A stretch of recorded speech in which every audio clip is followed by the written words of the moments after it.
Bismillahirrahmanirrahim. Alhamdulillahi rabbil alamin. Wassalatu wassalamu ala asyrafil anbiya'i wal mursalin. Habibina syafi'ina maulana Muhammad bin Abdullah wa ala alihi wa sahbihi ajma'in. Raditu billahi rabban wa bil islam dinan wa bi Muhammadin nabiyyan wa rasulan. Allahumma shalli ala sayyidina Muhammad. Allahumma salli ala sayyidina Muhammad.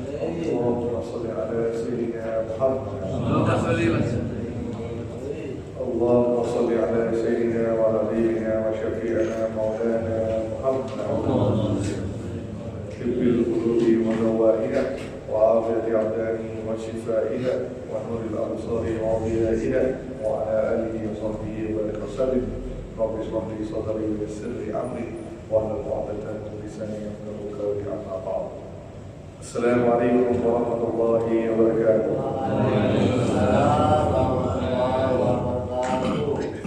Alhamdulillah, syukur kita kepada Allah Subhanahu wa taala dengan limpah kurnia rahmatnya.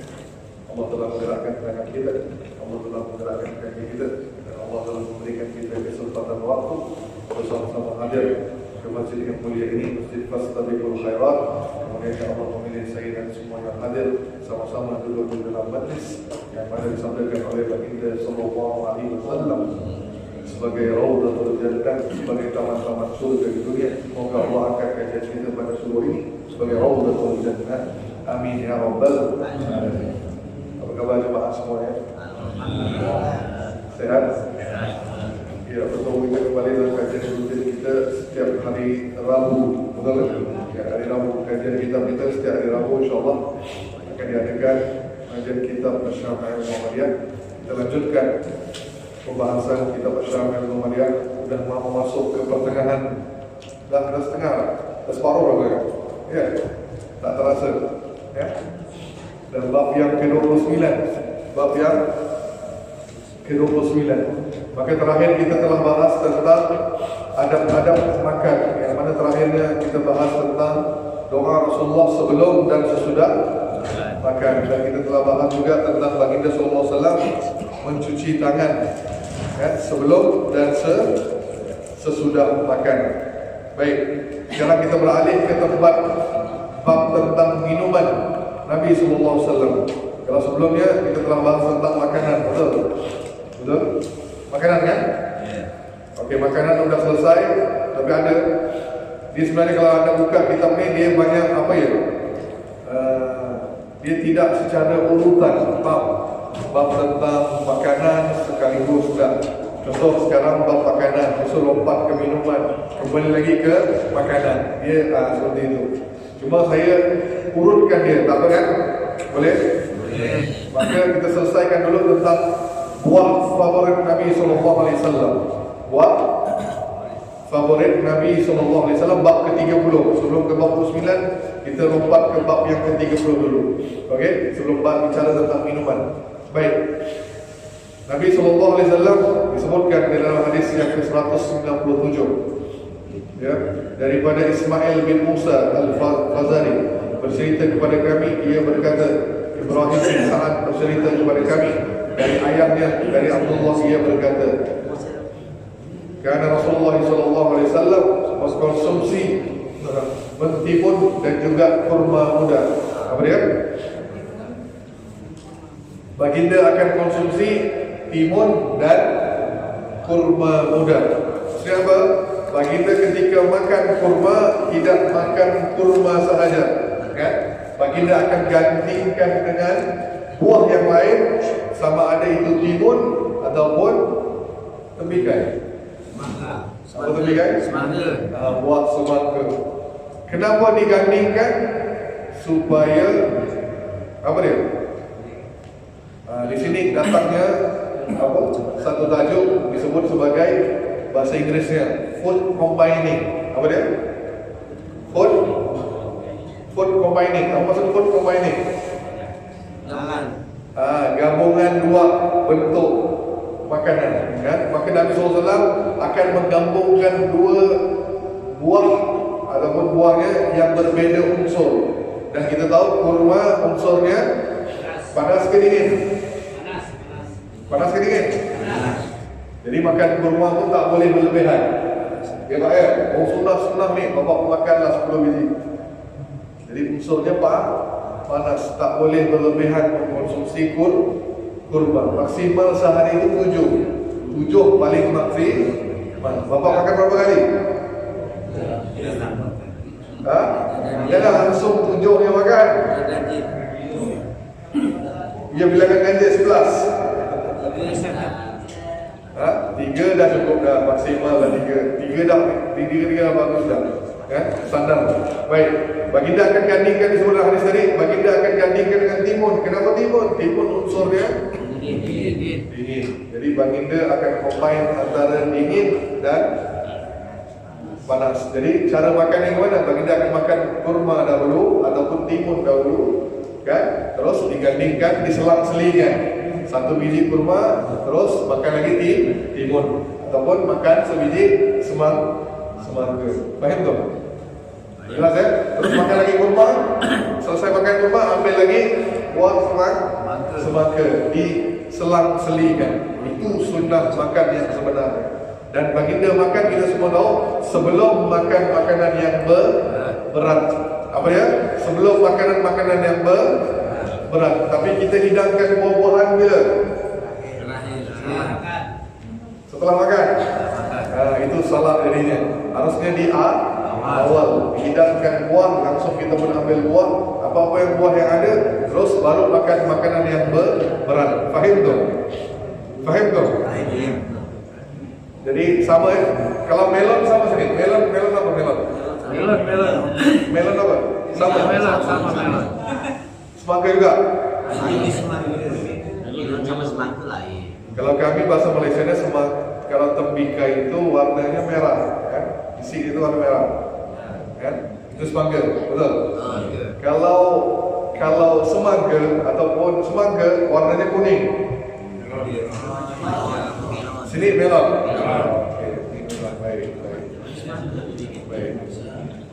Baik, dalam hadis yang 198 yang seperti saya katakan tadi dari Aisyah radhiyallahu anha, Nabi sallallahu alaihi wasallam mengkonsumsi melon dan kurma muda. Jadi diselang-selingkan. Faham tu?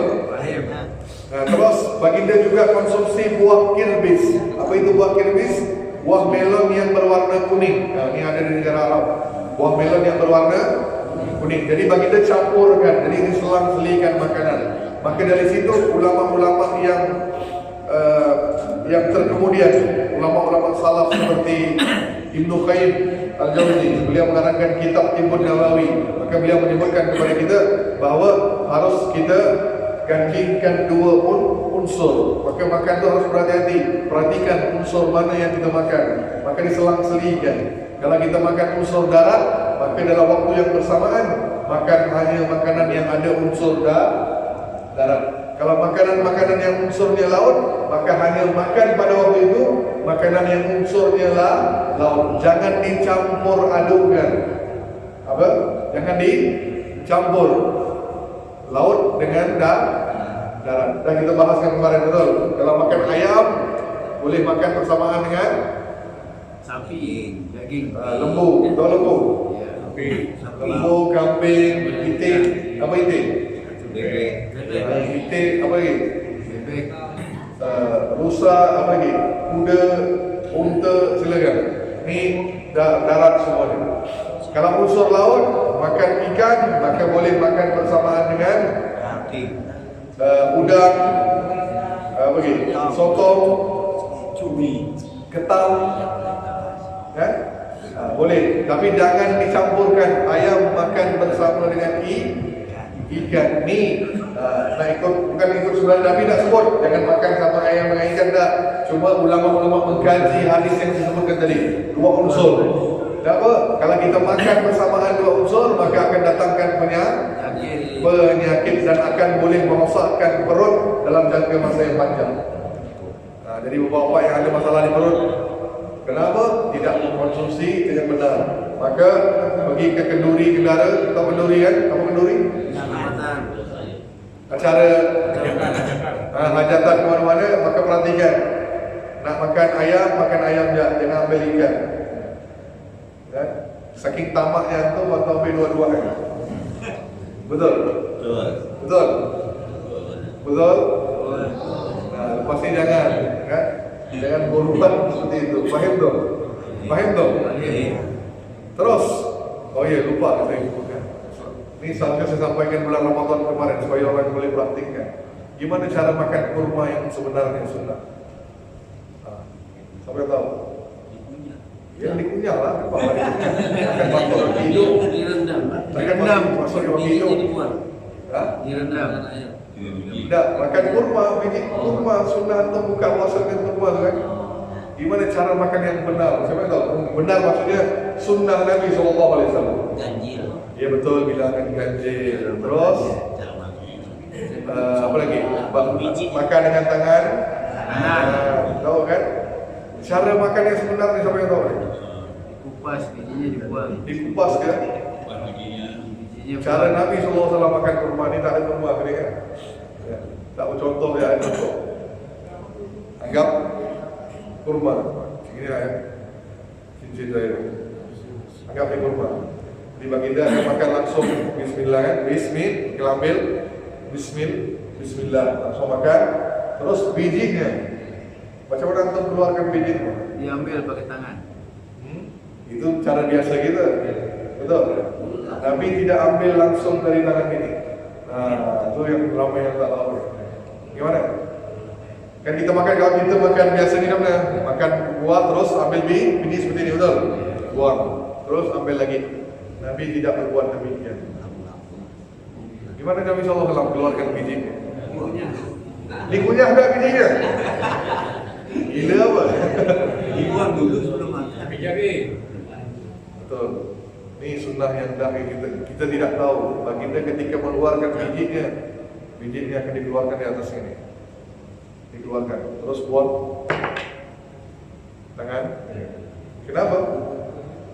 Kenapa? Tetap bersih. Hah? Tangan tetap bersih. Kebersihan. Sebab kalau antum tadi ambil bijinya dengan seperti ini, maka tangan ini terkena air liur. Dan terus antum ambil yang kedua, campur dengan air liur dengan buah yang lain. Campur. Lihat bagaimana bersihnya Nabi SAW. Sampaikan begitu. Jadi makan bijinya dikeluarkan, maka diletakkan di ujung sini, jadi dua ni. Nah, terus buang. Jangan praktikkan ni makan durian. Durian tak bisa. Makan durian tak bisa, orang nak yang bijinya besar. Yang kecil-kecil, apa buah-buah apa yang kecil-kecil? Salah. Semangka, wakil tak tahu. Beginilah semangka. Makan busa. Kalau makan semangka pun ada caranya. Sunnah, itu sunnah. Ini ramai yang tak tahu. Kan disebut dalam kitab Imam Nawawi, beliau sebutkan Nabi makannya seperti itu. Kenapa? Kebersihan, supaya jari ini tidak terkena air liur baginda. Dan baginda ambil kenapa? Buah itu kan untuk semua orang. Tahu tak ni? Jadi baginda terkena air liur kan, orang lain pun makan dari jijik, kotor, cepat basi. Faham tu? Lihat bagaimana bersihnya Nabi SAW. Kan? Sama juga makan buah semangka. Caranya itu baginda dahulukan belah kanan. Baginda makan di tepi kanan, terus diterbalikkan, makan lagi kanan. Ini kalau ada buah baru bisa praktik nih. Nanti kita lihat gimana. Baik, lanjut. Okey. Jadi baginda makannya digilirkan dua bahan, dua unsur. Faham tu? Okey. Terus apa lagi buah yang baginda makan selain ini? Semangka, betul. Buah melon, sudah disebutkan tadi buah melon. Ini antara buah yang ada di negara Arab. Jadi baginda sampaikan kepada kita bahawa ini menunjukkan apa? Cuba makan makanan yang dari lokal, yang produksi dari lokal. Sebab itu lebih apa ya? Bahannya lebih baik cocok untuk kita. Contohnya kan, kalau di sini apa buahnya yang paling dekat dengan kita? Durian. Bisa ubi kayu. Cempedak. Buah-buahan. Ya, cempedak. Jadi makan tu, maknanya apa? Yang dari luar negara, nanti makan terlebih dahulu konsumsi makanan lokal. Faham tu? Itu lebih menyehatkan dan Nabi praktikkan seperti itu kan. Jadi di sana ada kurma, baginda makan kurma. Kalau di sana ada contoh, di sana kalau ada durian pasti kita akan makan durian. Faham tu? Faham tu? Jadi sekala-sekala boleh antum makan makanan dari yang keluar. Contoh, di negara kita tak ada strawberry, contoh kan? Ada kan? Tak ada. Ada. Dah asalnya dari mana dia? Bandung. Asal. Strawberry kan buahnya buah dari luar negara, kan? Ditumbuhkan di sini maksudnya. Jadi itu konsumsinya nanti, makan makanan yang memang kita panennya di sini itu lebih baik. Baik, itu lebih menyehatkan. Okey? Faham tu? Tapi ingat, makannya semua itu ada takarannya. Nabi sebutkan pada kita ini takar, maka disebutkan bilangan tadi kan. Jangan terlebih makan sebab itu akan jadi berlebih-lebihan. Faham tu? Sama juga madu. Kalau bapa sehat tak perlu konsumsi madu setiap hari. Faham tu? Kalau bapa ada penyakit, contoh ada asma, ada penyakit lah, maka boleh konsumsi madu setiap hari. Tapi kalau bapa memang sehat, faham tak? Sehat tidak perlu konsumsi madu setiap hari. Faham tu? Sebab madu unsurnya panas. Kan? Jadi dia paling maksimal 3 sendok lah. Kan? Paling maksimal boleh tuangkan dalam air cawan. Maksimal. Itu pun sendok apa sendok ni? Sendok teh. Jangan terlalu banyak, kan? Sebab unsurnya panas. Jadi tidak baik berlebihan. Okey, faham tu? Itu tentang buah.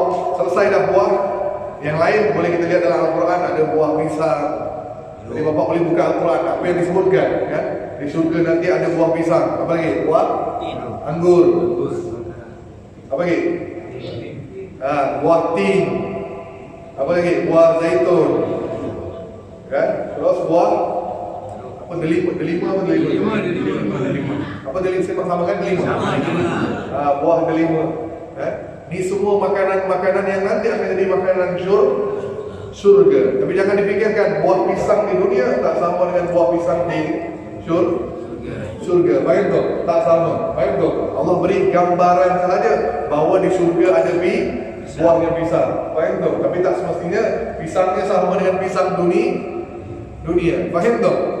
Sebab di dalam surga apa yang kita bayang, apa yang kita dengar dan apa yang kita rasa semuanya tidak ada. Faham tu? Surga itu sesuatu yang kita tidak pernah melihat, tidak pernah dengar dan tidak pernah rasa. Faham tu? Ataupun tidak pernah hidup. Itu surga. Mau masuk surga apa tidak? Mau masuk surga? Mau masuk surga? Bapak mau masuk surga? Siapa yang mau masuk surga? Katakan. Tak nak masuk, Pak? Angkat tanganlah, ya Allah, malas. Ini angkat malas. Mana nak masuk syurga? Mau masuk syurga? Baik, nak masuk syurga harus mati dulu. Mau mati sekarang? InsyaAllah. Mau mati sekarang? Siap? InsyaAllah. Siap? Siap? Saya belum siap. Orang mau siap masuk syurga tapi belum siap untuk mati. Faham tu? Faham tu? Jadi siapkan diri antum. Baik, lanjut ke bab yang ketiga, bab yang tentang minuman. Bab yang ke-29. Al-Qadah, yakni tempat minum Nabi SAW. Baik, disebut baginda mempunyai, Anas bin Malik menceritakan dalam hadis 195, baginda mempunyai sebuah gelas kayu yang tebal dilingkari dengan besi. Itu adalah gelas Nabi SAW. Kan? Jadi Nabi minumnya, cawan-cawan baginda itu sangat sederhana. Ada yang dibuat daripada kayu. Baik belum? Jadi yang haramnya apa? Kita tidak boleh konsumsi cawan yang dibuat daripada emas. Apa? Emas. Yang lain boleh, besi, kayu, plastik, semua boleh. Kan? Dan Nabi sebutkan tempat minum di Nabi itu adanya yang namanya di zaman Arab tu, adanya yang dibuat daripada kulit binatang, yang mana dipakainya tu seperti tempat simpan. Apa itu? Tempat simpan air. Teko. Tahu teko? Teko kan kita sekarang gini, tapi di Arab tu dia main untuk minum. Jadi mereka pergi musafir ke mana, diminumnya langsung dari yang dibuat daripada kulit binatang tu, besar. Jadi di rumah Nabi SAW adanya yang tergantung. Jadi setiap rumah orang Arab tu ada yang gantung besar, jadi mereka ambil air dari situ. Disebut al-kirbah. Kirbah. Jadi untuk tuang, jadi tuang dan minum. Baik, itu yang ada di rumah Nabi SAW. Baik, minuman Rasulullah SAW. Jadi baginda SAW suka, disebut daripada minuman yang paling disukai oleh Nabi SAW adalah al-hulwul barid, yakni minuman yang manis lagi dingin. Apa dia? Manis lagi dia. Manis dan al-hulwul. Ada daripada hulwu ataupun halwa, disebut maksudnya manis, barid, dingin. Nah, jadi baginda suka konsumsi yang manis dan dingin. Tapi bukan ais krim. Faham tak ni? Jadi baginda suka minum minuman yang mana manis dan dingin. Contohnya adalah masukkan buah yang saya sebutkan tadi. Contoh buah apa? Kurma. Dibuang bijinya, dimasukkan bilangan ganjil, direndam seharian. Sesudah apa? Isyak, rendam dalam cawan ini 3 biji cukup. 3 boleh lah. 3, 7 lah boleh maksimum. Masukkan, dibuang bijinya dulu. Apa? Buang biji. Masukkan dan minumnya sesudah subuh. Itu minuman yang menyehatkan. Itu Nabi buat seringnya. Baik, terus baginda juga minum susu. Jadi paling baginda suka adalah susu kambing. Susu kambing. Sini ada? Tak ada. Jadi untuk orang yang stroke, biasa orang yang stroke, lumpuh, saya sering sarankan minum susu kambing. Yang asli ya, bukan yang jual di supermarket, bukan. Itu susu dah campur dengan air, dah campur gula dah. Itu bukan yang asli. Kalau orang yang kena stroke, minum susu kambing. Sebab susu kambing salah satu khasiatnya boleh menguatkan tulang kembali. Baik tu. Jadi orang-orang stroke insyaAllah bisa minum susu kambing. Dari susu kambing. Kenapa Pak? Apa yang susunya? Ada boleh kambing? Baik, adab yang minum kita tahu kan, Nabi SAW sentiasa kalau duduk dalam jamuan dihidangkan minuman, baginda dahulukan sebelah kanan. Jadi ketika kita adabnya ketika ada duduk dalam majlis, maka tuangkan minuman itu dari kanan. Dan orang yang menuang tu minumnya yang terakhir. Dah saya bahas yang kemarin kan, kalau di sini saya tuangnya, maka saya nak tuang dulu ke bawah dari sini sampai ujung mana, maka kemudian datang kepada saya, baru saya yang terakhir tuangnya dan minum. Bukan saya yang pertama. Faham tu? Dan di sini juga dibahaskan tadi kan, kalau bapak baca hadis di sini hadis yang ke-205 tentang kisah yang saya pernah sebutkan, anak kecil. Di sini anak kecil yang disebutkan itu adalah Ibnu Abbas. Ibnu Abbas baru usianya belum balik, masih kecil. Maka duduknya sebelah kanan. Di sebelah kirinya sahabat-sahabat Nabi yang besar, Umar, Abu Bakar, Utsman, Ali dan sebagainya.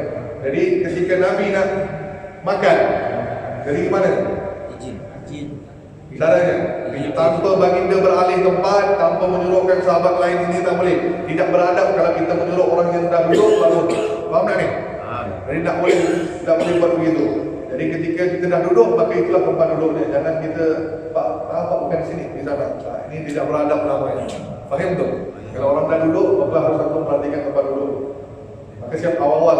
Maka Nabi tidak beralih tempat, melainkan Nabi minta izin. Ingat, ketika makan dahulukan yang kanan. Tapi ternyata yang duduk di kanan adalah anak kecil, Ibnu Abbas radhiyallahu anhu, yang masih kecil.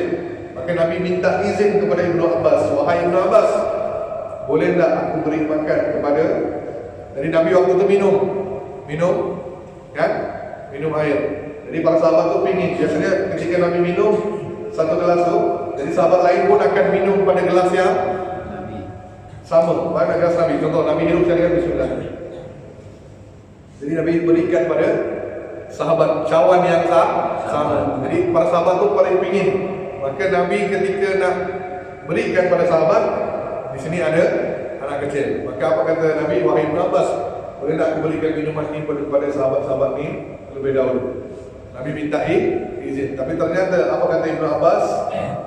Ya Rasulullah, aku yang duduk di sebelah kanan, aku harus didahului didahulukan. Kenapa? Dia ingin mendapat orang yang pertama yang minum dari cawan Nabi SAW. Faham tak? Makanya dia anak kecil, walaupun kecil, tapi ingin dapatkan barakah daripada Nabi SAW. Faham tu? Okey, lanjut. Saya selesaikan dulu ya. Cara minum Nabi SAW, bab yang ke-32. Saya ambil yang penting-penting saja. Baik, yang pertama, Nabi SAW daripada Ibnu Abbas, Nabi pernah minum air Zam-Zam dengan keadaan berdiri. Baik. Kenapa berdiri? Sunnahnya apa ketika kita minum harus duduk ke berdiri? Duduk ke berdiri? Nah, baik. Nah, Nabi kebiasaannya ketika minum baginda akan duduk. Apakah haram orang yang minum berdiri? Tidak, tapi kurang utama. Jadi kurang utama. Maka kalau bapa ada pilihan untuk duduk, maka duduk. Kalau dalam keadaan darurat tak bisa duduk, maka jangan paksakan diri, tetap minum berdiri. Itu yang terjadi pada Nabi. Kalau anda baca hadisnya, Nabi pernah minum air Zam-Zam dalam keadaan berdiri. Kenapa? Ketika itu baginda sedang umrah, melakukan umrah. Jadi umrah kita tahu ramainya orang, maka baginda ketika minum air Zam-Zam tidak ada tempat baginda ingin duduk kerana saking ramainya manusia. Baginda pun terus minum sambil berdiri. Ini hujah yang pertama. Hujah yang kedua, kerana baginda memuliakan air Zam-Zam. Ini kata ulama, kerana baginda memuliakan air Zam-Zam, maka sunnahnya minum berdiri. Tapi sunnah sebenarnya ketika kita minum air Zam-Zam adalah duduk. Tahu tak Pak? Kalau Bapak pernah pergi umrah, minumnya bukan berdiri, Bapak duduk. Duduk menghadap kiblat sambil niatkan berdoa. Kan? Sampai yang minum air Zam-Zam sambil dia niatkan, maka insya-Allah akan dikabulkan oleh Allah. Maka kita sambil duduk minum menghadap kiblat. Ini sunnahnya ketika minum air Zam-Zam. Jadi baginda kerana kondisi tidak mengizinkan, baginda minumnya berdiri. Faham tak? Okey. Lanjut. Terus baginda kalau minum, baginda akan minumnya itu dengan bernafas 3 kali. Ketika minum, baginda akan ucapkan basmalah dan kemudian alhamdulillah. Jadi gimana caranya minumnya? Bismillah. Baik. Dua makna hadisnya. Sama ada minumnya dalam 3 tegukan. Yang pertama, apa dia? Minumnya 3 tegukan. Bismillah, terus 1. Ini cara pertama ya. Dilanjut. Dan yang ketiga, habiskan semua airnya. Ini cara yang pertama. Cara yang kedua adalah setiap kali minum sebut Bismillah. Sesudah minum sebut Alhamdulillah. Ini cara yang kedua. Bismillah. Bernafasnya di luar, maksudnya dijauhkan. Faham tak? Tarik nafas, jangan. Kenapa? Kenapa Pak? Takut Bapak pilek dari itu kan? Terkeluar benda-benda ini masuk dalam air. Ini betul, kan Nabi sangat teliti. Faham tak? Nabi dah sebut, kau ni keluar hingus ke kotoran dari hidungku masuk dalam benda. Nabi cuma kata, jangan kau bernafas di dekatkan air. So, takut benda asing akan masuk dalam tu. Faham tak? Maka Nabi kata jauhkan ketika minum. Sebut Alhamdulillah. Kali kedua Bismillah. Alhamdulillah. Yang ketiga Bismillah. Alhamdulillah. Nah, ulama kata kalau orang praktikkan minum seperti ini, insya-Allah hatinya, tubuh badannya tidak akan sekali-kali bermaksiat kepada Allah Subhanahu wa taala. Tahu tak? Jadi kalau Bapak amalkan seperti mana sunnah Nabi SAW minum, setiap kali masuk Bismillah, terus Alhamdulillah, maka badan ini, tubuh kita ni tidak akan mudah untuk melakukan maksiat. Nah, maka kalau nak hindari maksiat, praktik cara minum. So apa? Kita minum tu dah niat Bismillah. Faham tak? Tu cara minum. Dan minumnya itu tangan kanan. Kalau tangan kanan kita ada nasi, gimana caranya? Nak minum gimana? Ya, ada sahabat kata tetap Ustaz, tetap saya pegang. Bagi saya ini orang yang tidak bersih, faham tak? Tidak membersih. Dari sini dah nampak dah motor, betul tak ni? Jadi cara sebenarnya adalah Pegang bawah. ini, tetap di atas yang letak ni, terus minum. Terus minum. Terus minum. Ini caranya, ketika tangan ni kotor, ada nasi contohnya. Tak minum segera. Jangan minum tangan kiri. Faham tu kenapa? Yang minum tangan kiri adalah Syaitan. Syaitan. Jadi orang-orang yang minum dengan tangan kiri adalah teman-teman Syaitan. lebih dahsyat daripada syaitan. Lebih dahsyat daripada syaitan. Faham tu? Terus Nabi kata, saya singkatkan ya. Terus Nabi kata jangan minum langsung daripada al-kirbah. Yang seperti saya sebutkan tadi, jangan langsung minum dari tekonya. Ambil teko langsung gitu. Kenapa?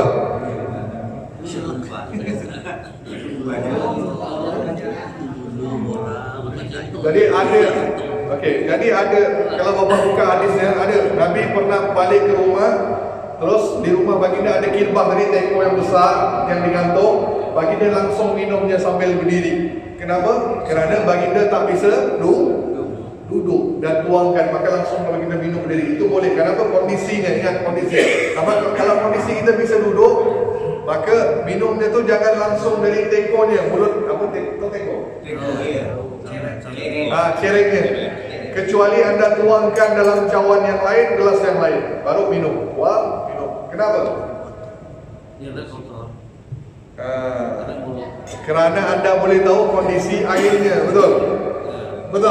Airnya bersih dah, kan? Ada apa-apa benda dalam air ni, maka dituangkan dulu. Jangan langsung minum. Kenapa? Pernah terjadi di zaman Nabi SAW, Nabi larang jangan minum dari kirbah. Jadi ada sahabat tu minum langsung dari mulut teko. Apa yang berlaku? Dari mulut teko tu keluarnya ular. Ya, kenapa? Dia kalau dituang pasti dia nampak ya ada ular dalam dia kan? Tapi dia langsung tengok mulut, langsung keluar ular matungnya. Nah, itu dia. Sebabnya kita tidak tahu apa dalam teko tersebut, maka lebih baik kita tuang. Ni sunnah Nabi SAW. Jadi tuangkan ke apa? Cawan, gelas, baru minum. Ni sunnahnya. Dilarang daripada langsung di teko. Dan juga dilarang minumnya langsung seperti muntah kehausan. Apa satu teguk minum kau gitu. Memang bapa akan rasa apa?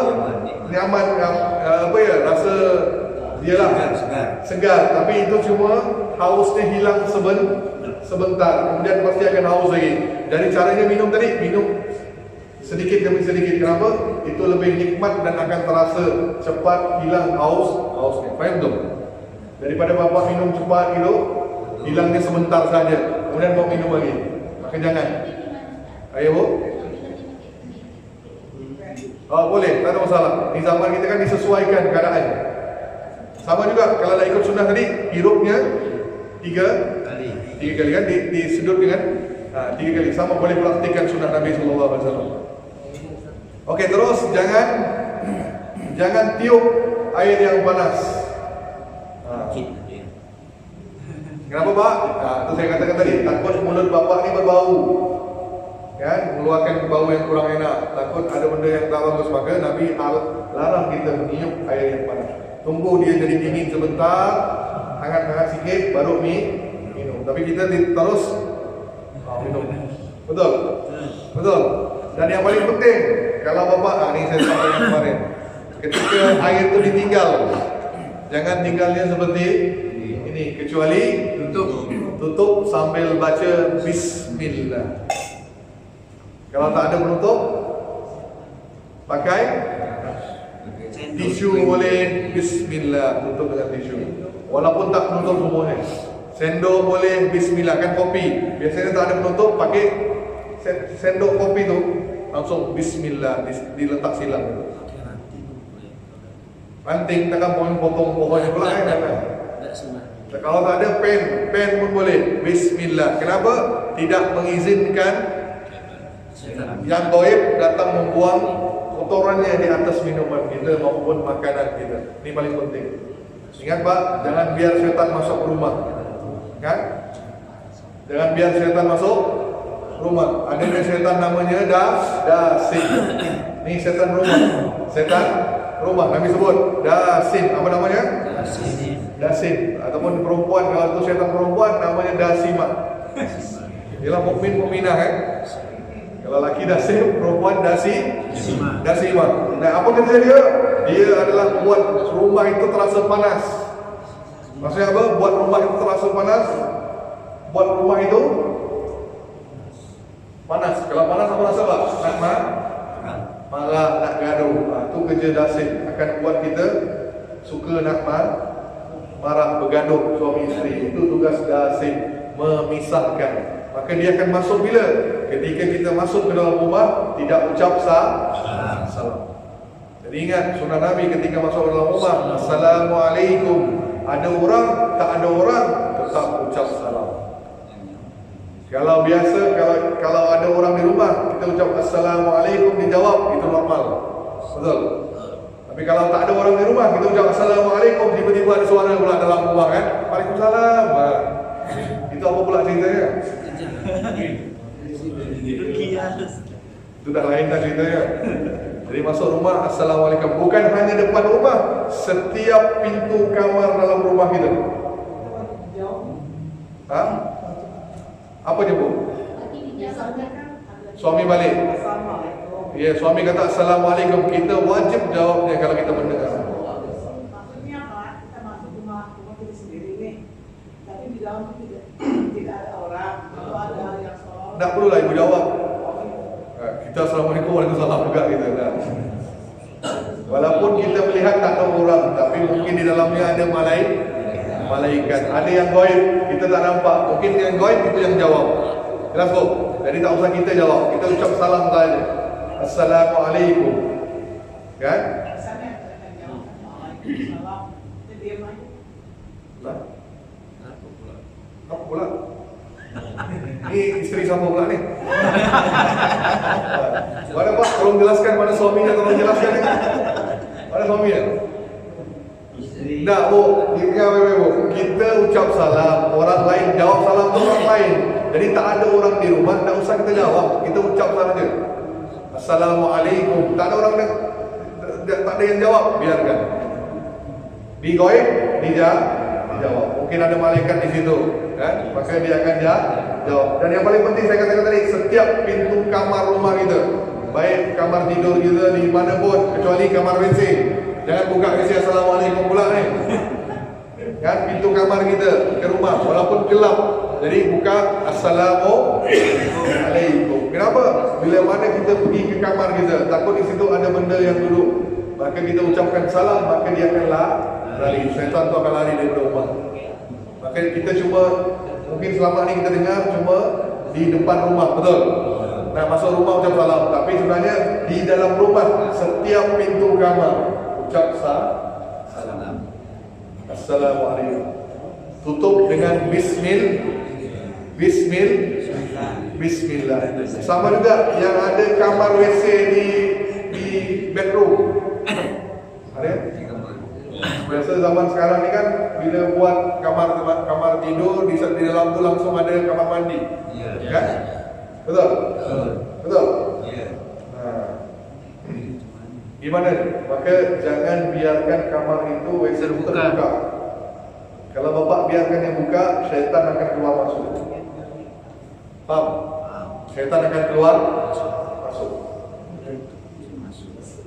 Nah. Kenapa? WC adalah rumah syaitan. Ini pernah terjadi di Malaysia, Pak. Di Malaysia, saya pergi ke suatu masjid. Masjid itu cantik, direnovasi masjid itu sangat cantik, besar. Maka ketika saya pergi ke WC, saya kaget. Kenapa Ustaz? Saya lihat WC-nya biasa-biasa saja, tidak direnovasi. Maksudnya bukan kotor, bersih, tapi tidak semegah masjid. Macam ni lah, diletakkan keramiknya apa di WC, tak ada, biasa-biasa saja, tapi bersih, bukan kotor, macam biasa. Saya pernah lihat tak Pak, masjid dah cantik, kenapa WC biasa-biasa saja? Ni toilet biasa-biasa saja kan? Kan orang datang pun dia rasa ni salah masjid ke apa kan? Tak sama kan? Maka dia kata apa takmir DKM dia? Pak Ustaz, kami hanya DKM untuk masjid, bukannya untuk WC, rumah setan. Boleh faham? Bukan DKM Jadi kata kami ngurusnya rumah Allah, bukan rumah setan, Pak Ustaz. Paham tak ni? Paham tak ni? Kami tugasnya mengurus rumah Allah, bukan kerja ngurus rumah setan. Jadi maksudnya apa? Tak perlu antum hias WC tangan tu. Itu rumah siapa? Cukup bersih dah aman, kan? Tak usah letaknya apa nak letak masalah apa kaligraf bilang apa gambar-gambar tak usah. Itu bukan rumah kita, bukan nak tidur dalam tu. Betul? Betul? Maka hanya untuk buang hajat. Faham tu? Maka WC di rumah tu pastikan kamar kita tertutup sentiasa. Jangan dibukakan. Ya? Jadi tutupnya dengan membaca Bismillah. Faham tu? Okey, sip. Ada pertanyaan sampai di sini? Silakan. Masih ada banyak? Assalamualaikum warahmatullahi wabarakatuh. Ini banyak pertanyaan sih, Pak Ustaz. Ringkas, padat, Jawabnya singkat. disingkatkan sesingkat-singkatnya. Pertama, batas makanan jangan campur. Itu batasnya per jam atau per hari? Apa itu? Batas campuran makanan itu kan tidak boleh dicampur, seperti darat, laut, ya, itu contoh. Nah, itu per jam kan atau per hari? Baik, Satu. bagus. Oh, Satu. Okey. Lalu kedua, telur itu masuk golongan mana? Golongan darat atau air? Telur mana ni? Telur ikan ke telur ayam? Banyak telur kan? Telur ayam. Kalau bebek itu Ayam asal mana? Darat. Oke. Ha. Lalu makanan madu itu kan bagi orang yang sakit yang boleh makan, Iya. minum. Tapi sakit pun bagaimana? Kan orang nggak tentu sakitnya, mungkin dia demam, pilek, batuk, Setelah lepak rasa mungkin sakit. dia gatal, Iya. misalnya kurang atau dan lain sebagainya. Itu kan nggak jelas di sini sakitnya. Tolong kita akan jelaskan. Itu dulu ya Pak Ustaz. Assalamualaikum warahmatullahi wabarakatuh. Baik. Yang pertama tadi batas dengan saya katakan jangan campurkan dua alam. Jadi boleh makan maksimal ikut per jam. Paling tidak contohnya sekarang nak makan ayam, maka setelah 1 jam, 2 jam lah makan ayam. 1 atau 2 jam baru makan makanan yang laut. Itu batasnya, bukan kemudian sehari kan. Sejam 2 jam itu cukup lah. Ambil waktu sebentar supaya dicerna perut kita ni, baru dilanjutkan dengan yang lain. Faham tu? Okey. Yang kedua tadi saya jawab apa tadi? Telur ayam. Telur. Telur tu mana? Lihat pada ni, telur ikan laut, ya. Telur ayam dah. Kalau bebek itu Pak Ustaz kan dua alam. Dia biasa ke laut, Lalu, ke sungai. Bebek hidup dalam laut. Tak, siapa kata bebek dua alam? Bapak sini yang kata dua alam. Dia cuma bisa berenang tapi tidak bisa nyelam. Nah, bisa tak lama dalam laut dia, tidur dalam lain, dalam masuk dalam dia.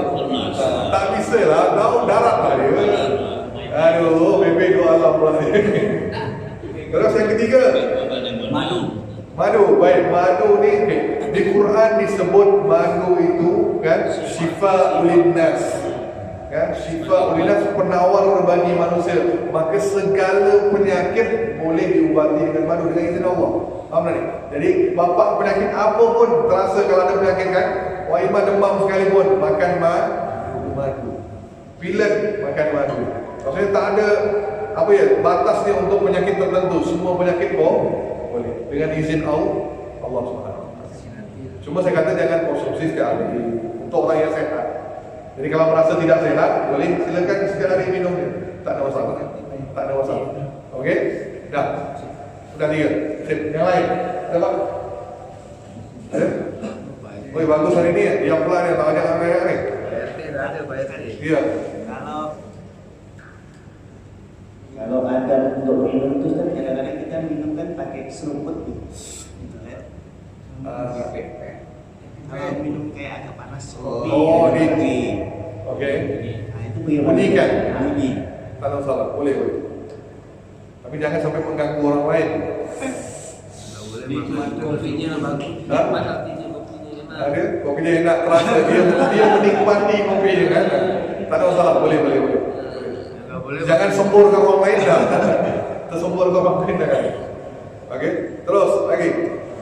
Assalamualaikum warahmatullahi Waalaikumsalam. wabarakatuh. Cukup sekali salam ya Pak. Ini dua pertanyaannya. Aduh, 5 dah. Yang pertama, anak kecil tadi itu kan dihormati oleh Nabi. Cara makannya kan sudah Pak Ustaz jelaskan. Itu khusus makan. Tapi khusus salat ini anak kecilnya harus berada di mana yang lebih baik? Satu, Pak Ustaz. Baik. Lalu kedua, Bawa sholat dah dia. Melenceng gitu ni. Ya, tapi terus. ada hubungan kebetulan perlu sih. Iya, Bapak perlukan. Baik. Lalu kedua, duduk yang bagaimana cara minum Nabi? Apa duduk di lantai atau boleh di kursi? Kan dah jawab dulu dah. Oh, Bapak dah adil. Ya saya. Ha. Assalamualaikum warahmatullahi wabarakatuh. Baik. Bab solat ni nanti kita bahas. Belum masuk bab solat ni. Belum kita masuk. Tapi saya berikan jawapan ringkas. Mumais. Kalau itu anak yang mumayyiz, kan dia ada dua, anak yang sudah balik, ataupun mumayyiz, anak kecil. Dia ada dua, anak kecil dan mumayyiz. Mumayyiz apa? Dia belum balik, tapi dia ngerti, tahu halal haramnya, mana betul salahnya. Ini disebut mumayyiz. Walaupun dia belum akil balik, belum akil balik. Tapi usia dia dah ngerti, bisa baca, bisa apa kan? Usia dia dah faham bahasa Al-Fatihah, semua tahu dia. Maka anak tu tak ada salah duduk macam itu sekarang. Sah, tak ada salah. Tapi kalau itu anak kecil yang belum lagi ngerti, kan? Kita solat, dia melompat di mana-mana. Maka bukannya kita asingkan dia, tapi ibu yang bapa yang bawa dia ke masjid, tolong cari yang paling pinggir. Faham? Tolong cari di saf yang paling ujung sini. Itu lebih baik. Ya, jadi anak tu dia paling ujung, bapa sebelumnya. Ngawal bisa ngawal. Itu sebenarnya sunnahnya. Yang lain kita bahaskan nanti bab solat. Sip? Okey. Terus apa lagi? Duduk. Sunnah Nabi yang mana bagus? Nabi sukanya duduk di lantai. Tapi kalau kita nak duduk di kursi, boleh, tidak dipersalahkan. Jadi kita ikut kesesuaian. Tapi jangan maksa keadaan. Kalau keadaan tu tak mengizinkan kita duduk di lantai, maka duduk di kursi. Kan? Jangan pula pergi ke hotel, saya nak duduk kat bawah. Sama duduk di meja makan. Jangan gitu. Faham tak ni? Faham tak ni? Konon nak ikut sunnah sampai di hotel pun nak duduk di bawah juga. Itu gila lah apa ya? Faham ni? Menyusahkan orang. Faham tak ni? Jadi selama bisa tempat yang duduk di bawah, maka duduk. Tak dapat duduk, maka duduk di atas. Contoh di rumah. Rumah kita kan pilihan sendiri. Nak duduk di meja makan boleh. Nak duduk di bawah pun boleh. Terserah. Itu di rumah. Di masjid duduk di lantai, kan? Terserah pada bapak. Baik, sudah? Lagi? Lalu makan tadi itu Pak Ustaz, makan atau minum? Apakah khusus di tempat khusus makan minum atau boleh di dapur, di luar atau di halaman? Selama tak di WC tak ada masalah lah, Pak.